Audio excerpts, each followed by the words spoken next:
యావత్ తెలంగాణ చూపు ఈరోజు తిప్పర్తి మండలం ఎల్లమ్మ గూడెం గ్రామ పంచాయతీ వైపు ఉన్నది. ఎందుకు ఒక బీసీ బిడ్డని నామినేషన్ వేయకుండా చేయాలనే ఒక కుట్రని తలపెట్టిన మంత్రి కోమటిరెడ్డి అనుచరులు సందీప్ రెడ్డి, పాషం రామరెడ్డి, బోళ్ళ వెంకటరెడ్డి గారులని చెప్పుతోడు కొట్టినట్టు చేసే సందర్భం ఇప్పుడు ఉన్నది.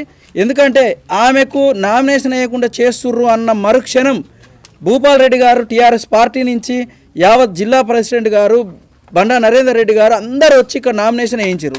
బీసీ ఉద్యమ నేతగా మేము కూడా వచ్చి వాళ్ళ కుటుంబానికి ఆ రోజు నుంచి ఈ రోజు వరకు అండగా నిలిచి యావత్ రాష్ట్రంలో ఉన్న ప్రతి ఒక్కరికి ఈ విషయాన్ని చేరవేసి అన్నీ రగన్నకు కానీ కాళోజీ సీనన్నకు కానీ యావత్ యూట్యూబ్ మీడియాకు టీడీఎంఏ మొత్తానికి కూడా తెలియపరిచి ఈ సమాజంలో దీన్ని ఒక పెద్దగా చూయించే ఒక ప్రయత్నం చేసాం. వాళ్ళకు కూడా ఒక ఈ సందర్భంగా కృతజ్ఞతలు.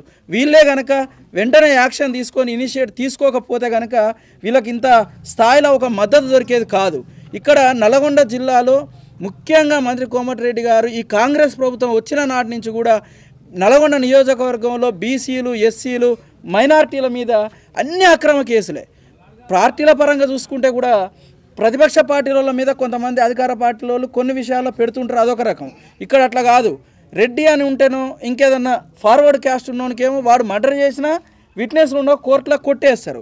అదే ఒక బీసీ ఓన్ మీద చిన్న ప్రీటీ కేసు ఉంటే వాళ్ళని ఎత్తుకపోయి డీటీసీలో వేసి భయభ్రాంతులకు గురి చేసి వాళ్ళని వేధిస్తూ ఉంటారు. ఇక్కడ ఈ అరాచకాలన్నింటినీ కూడా మీరు చూపించడానికి వచ్చినందుకు మళ్ళీ కూడా మీకు థ్యాంక్స్ చెప్తూ నాగలక్ష్మి కుటుంబానికి ఎప్పుడు కూడా మేము అండగా ఉంటాం. ఆమెని గెలిపించేంత వరకు కూడా నేను మా సంఘం తరపున కూడా మేము ఉంటామని తెలియజేస్తూ ఉన్నాం. వాళ్ళకు 4 రోజుల నుంచి కూడా వాళ్ళు ఎంత బాధపడుతున్నారు అనేది నేను ప్రత్యక్ష సాక్షిని చూసిన.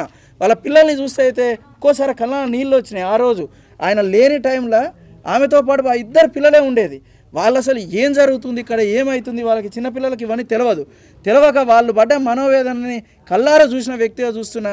అసలు మీరు ఏం మనుషులు రా నాయన, ఈ కిడ్నాపులు ఏంది, ఏ కాలంలో ఉన్నాం, 2025లో కూడా ఇట్లాంటి దరిద్ర పనులు చేస్తుంటే నయం పోయిండు అని అనుకుర్రు. తప్పది.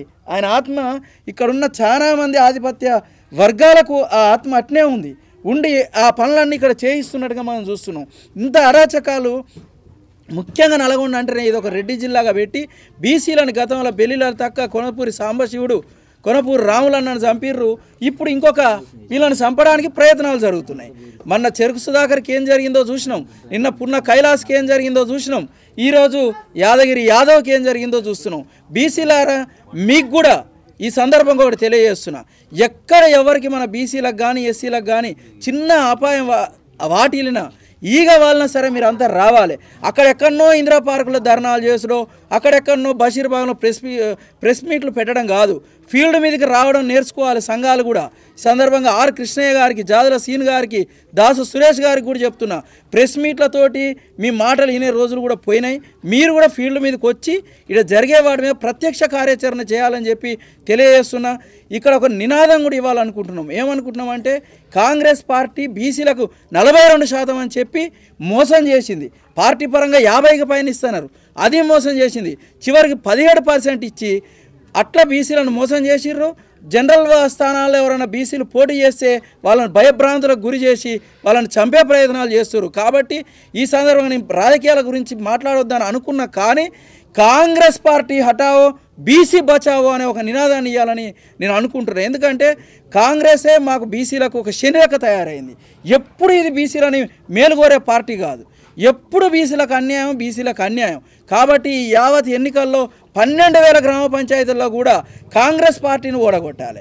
నేనేం పార్టీ గురించి మాట్లాడదలుచుకోవట్లేదు. కాంగ్రెస్ పార్టీని ఓడగొడితేనే వాళ్ళకు కొంచెం అన్న సిగ్గు వస్తుంది, భవిష్యత్తులో బీసీలు అంటే కూడా తెలిసి వస్తుంది. అందుకోసమే కాంగ్రెస్ని ఓడగొట్టాలని చెప్పి తెలియజేస్తున్నాం. కోమటిరెడ్డి వెంకటరెడ్డి గారు ఇక్కడ రాష్ట్రం మొత్తం 42% అని రేవంత్ రెడ్డి అంటే ఆయన ఒకటి ప్రకటన చేసిండు, మీడియాలో కూడా చూసిరు మీరంతా. నేను నా నల్గొండ నియోజకవర్గంలో 50%కి పైగా సీట్లు స్థానిక సంస్థల్లో ఎంపీటీసీ, జెడ్పీటీసీ, సర్పంచ్లు ఇస్తున్నాడు. 50% ఎక్కడ దేవుడి గెరక.